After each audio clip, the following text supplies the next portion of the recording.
Hello students, अब हम इस वीडियो में पढ़ रहे हैं हिडन सरफेस एलिमिनेशन का फर्स्ट मेथड डेप्थ कंपैरिजन, या जिसे डेप्थ बफर या जेड बफर मेथड भी कहते हैं। तो ये एक इमेज स्पेस मेथड है, यानी किसी भी इमेज को जब हम व्यू प्लेन पे ड्रॉ करते हैं तो उसको ड्रॉ करने के दो मेथड्स होते हैं। एक होता है इमेज स्पेस मेथड, एक होता है object space method. Image space method में क्या होता है, किसी भी इमेज को ड्रॉ किया जाता है पिक्सल बाय पिक्सल। और ऑब्जेक्ट स्पेस मेथड में क्या होता है, ऑब्जेक्ट्स के पार्ट्स के अकॉर्डिंग उसको ड्रॉ किया जाता है। जैसे सपोज मुझे एक रेक्टेंगल ड्रॉ करना है तो कैसे ड्रॉ कर सकते हैं, pixel pixel pixel pixel draw करके। ये इस टाइप से भी ड्रॉ हो सकता है, ठीक है, हर एक पिक्सल को ड्रॉ करके बनाया जा सकता है। दूसरा मेथड क्या है, ऑब्जेक्ट स्पेस में क्या होता है, जैसे इसकी फर्स्ट लाइन ड्रॉ हो गई, फिर ये वाली लाइन ड्रॉ कर दी, फिर ये वाली, फिर ये वाली। तो पार्ट्स ऑफ द ऑब्जेक्ट के थ्रू अगर हम इमेज को ड्रॉ कर रहे हैं तो वो हो जाता है ऑब्जेक्ट स्पेस मेथड। और अगर उसको पिक्सल के थ्रू पॉइंट बाय पॉइंट उसको ड्रॉ किया जा रहा है तो ये होता है इमेज स्पेस मेथड। तो जो जेड बफर मेथड है ये एक इमेज स्पेस मेथड है, यानी कि यहाँ पर जो पॉलीगॉन या सरफेस ड्रॉ होगा वो पिक्सल बाय पिक्सल होगा। This method is applied to scene containing polygon surfaces. तो ये उन सीन्स को ड्रॉ करने के लिए यूज़ होता है जिनके अंदर पॉलीगॉन सरफेसेस होते हैं। पॉलीगॉन क्या होता है, जिसमें मिनिमम 3 एजेस होती हैं जिससे वो क्लोज्ड हो जाए। जैसे ये ट्राइंगल है, रेक्टेंगल है, क्यूब्स हैं, ये सारे क्या हैं, पॉलीगॉन्स हैं। तो ऐसे सीन जिनके अंदर पॉलीगॉन सरफेसेस होते हैं उनके लिए मेथड अप्लाई होता है। Each surface in a scene is processed separately one point at a time across the surface। और सीन के अंदर जो भी सरफेस होते हैं उनको सेपरेटली प्रोसेस किया जाता है one point at a time. यानी कि अगर उसके अंदर 2 सरफेसेस हैं तो एक एक करके इनको पॉइंट बाय पॉइंट प्रोसेस किया जाता है। यानी पहले इस वाले सरफेस को point by point one point at a time process किया जाएगा, फिर दूसरे वाले सरफेस को प्रोसेस किया जाएगा point by one point at a time. एक एक सरफेस को सेपरेटली करके प्रोसेस किया जाता है, जिसकी वजह से यहाँ पर टाइम ज़्यादा लगता है। It is called as Z buffer because object depth is usually measured from the view plane along Z axis. तो इसे जेड बफर इसलिए बोलते हैं क्योंकि ऑब्जेक्ट की डेप्थ जो होती है वो क्या होती है, उसकी जेड वैल्यू होती है। तो व्यू प्लेन से किसी ऑब्जेक्ट की जेड वैल्यू क्या है उसको मेज़र किया जाता है, जिससे उसकी डेप्थ पता चल सके। इसीलिए इसे जेड बफर मेथड बोला जाता है। जैसे सपोज हमारे पास ये 3 सरफेसेस हैं, S1 S2 S3, जो हम व्यू प्लेन से देख रहे हैं। लेकिन कैसे देख रहे हैं, पॉजिटिव जेड है, पॉजिटिव से नेगेटिव जेड की तरफ देख रहे हैं हम। तो इसे बोलते हैं राइट हैंडेड सिस्टम। जब भी हम पॉजिटिव जेड से नेगेटिव जेड की तरफ देखते हैं तो ये होता है राइट हैंडेड सिस्टम। और अगर हम नेगेटिव जेड से पॉजिटिव जेड की तरफ देख रहे हैं तो इसे बोलते हैं लेफ्ट हैंडेड सिस्टम। ऐसे क्यों बता रही हूँ, क्योंकि दोनों के लिए ही कंडीशन डिफरेंट हो जाएगी। अगर हम पॉजिटिव जेड से नेगेटिव जेड की तरफ देखेंगे तो उसके लिए हम कंडीशन अलग अप्लाई करेंगे, और अगर नेगेटिव जेड से पॉजिटिव जेड की तरफ देख रहे होंगे सरफेसेस को तो उस केस में कंडीशन अलग हो जाएगी। तो यहाँ पर हम राइट हैंडेड सिस्टम यूज़ कर रहे हैं, यानी पॉजिटिव जेड से नेगेटिव जेड की तरफ सरफेसेस को देख रहे हैं और उनकी जेड वैल्यू कैलकुलेट कर रहे हैं।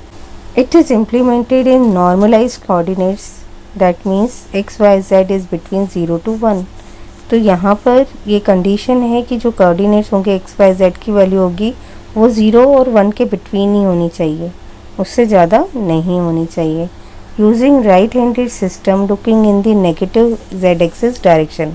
दूसरा अजम्पशन जो हम इसके लिए यूज़ कर रहे हैं वो क्या कर रहे हैं कि हम राइट हैंडेड सिस्टम का यूज़ कर रहे हैं, जिसमें हम जेड की नेगेटिव डायरेक्शन में देख रहे हैं। और ये थर्ड अजम्पशन क्या है, objects are solid, that means non transparent objects है। तो ट्रांसपेरेंट ऑब्जेक्ट्स के लिए ये वर्क नहीं करता है, ये मेथड सिर्फ नॉन ट्रांसपेरेंट ऑब्जेक्ट्स के लिए वर्क करता है। अब इस मेथड में हम 2 बफर्स यूज़ करते हैं। First is depth buffer.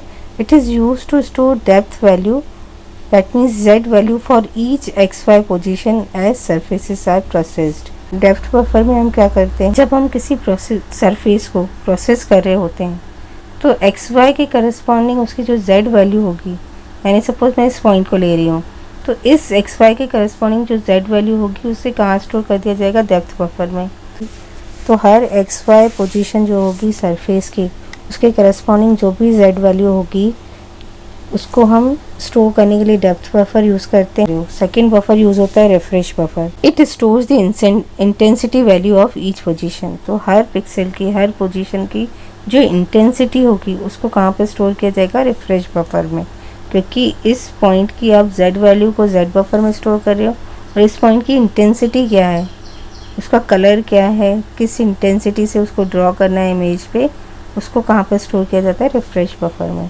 तो इसका एल्गोरिथम कैसे वर्क करता है, initially depth buffer equals to 0, minimum depth ली जाती है और refresh buffer equals to background intensity ली जाती है। फिर each surface is then scan calculating the depth z value at each xy pixel position. फिर हर सरफेस को स्कैन किया जाता है एक एक करके, फिर उसकी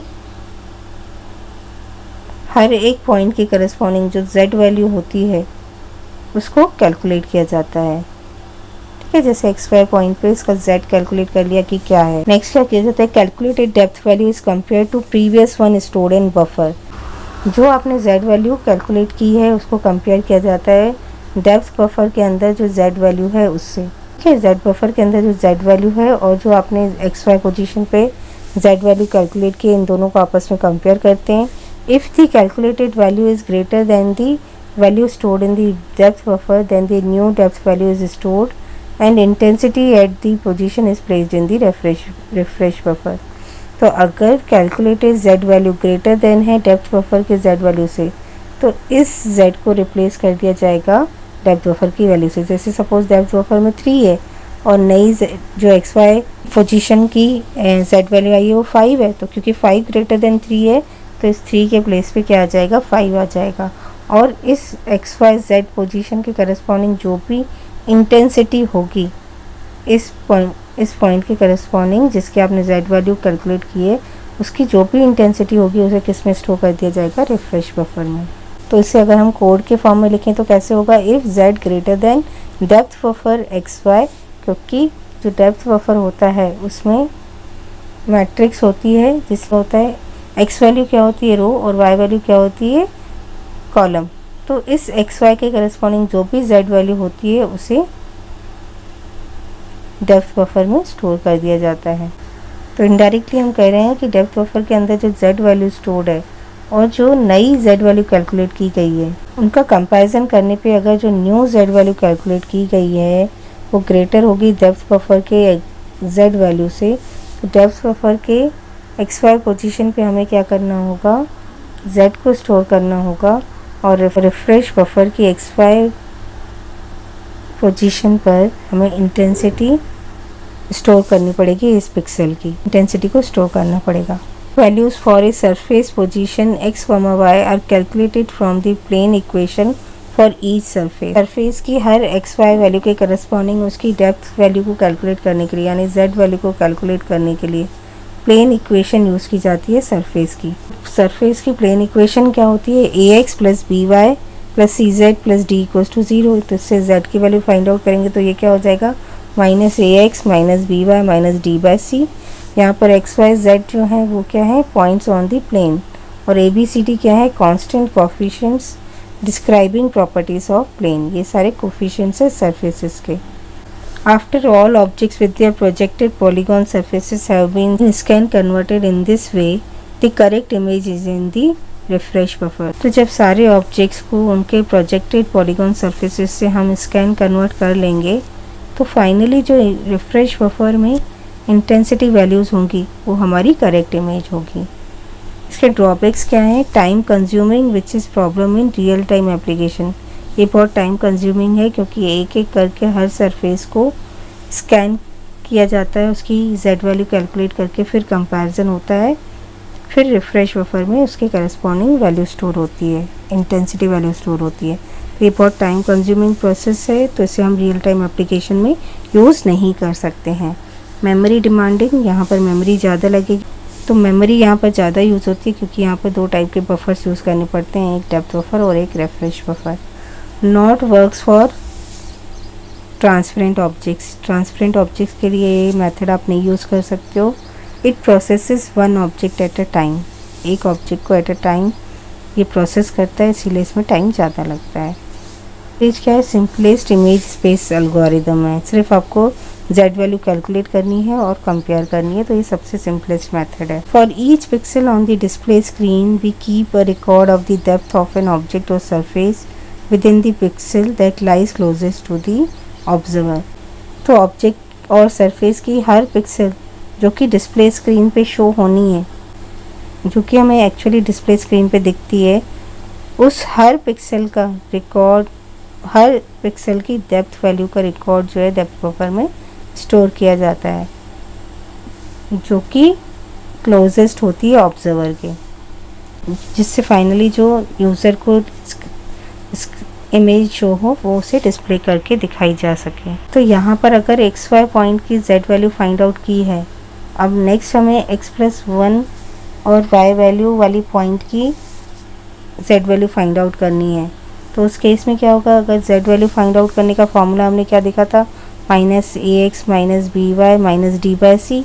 तो अगर इसके करस्पॉन्डिंग Z डैश कैलकुलेट करना है तो हमें क्या करना होगा, x की जगह x+1 पुट करना पड़ेगा, तो हमें Z डैश की वैल्यू फाइंड आउट हो जाएगी। तो जब आप इसे सॉल्व करोगे तो ये आपको मिलेगा Z dash equals to Z - a/c। तो इससे क्या होगा, ईजीली नेक्स्ट वैल्यूज़ जो हैं वो फाइंड आउट हो जाती हैं Z की। डेप्थ बफर इस टाइप से होता है, तो ये XY के करस्पॉन्डिंग Z वैल्यूज़ स्टोर होती हैं। तो इनिशियली सरफेस की सारी Z वैल्यूज़ को क्या रखा जाता है, 0 रखा जाता है।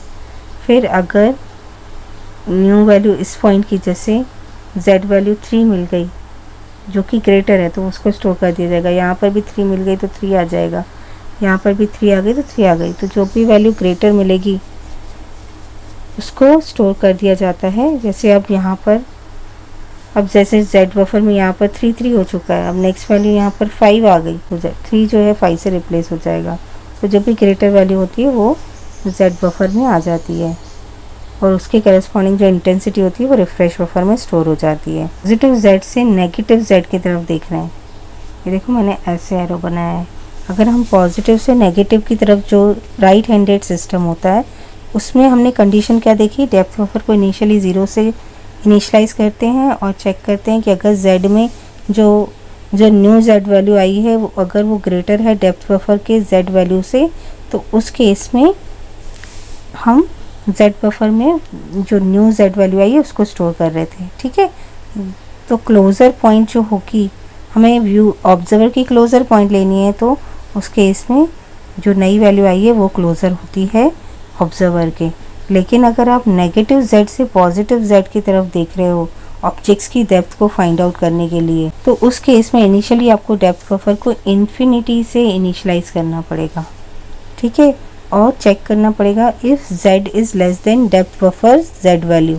अगर जो न्यू Z वैल्यू आई है वो लेसर है डेप्थ जब बफर के ZY वैल्यू से, तो वो लेसर वैल्यू आ जाएगी क्योंकि वो पॉइंट जो है वो क्लोज़र होगी ऑब्जर्वर के।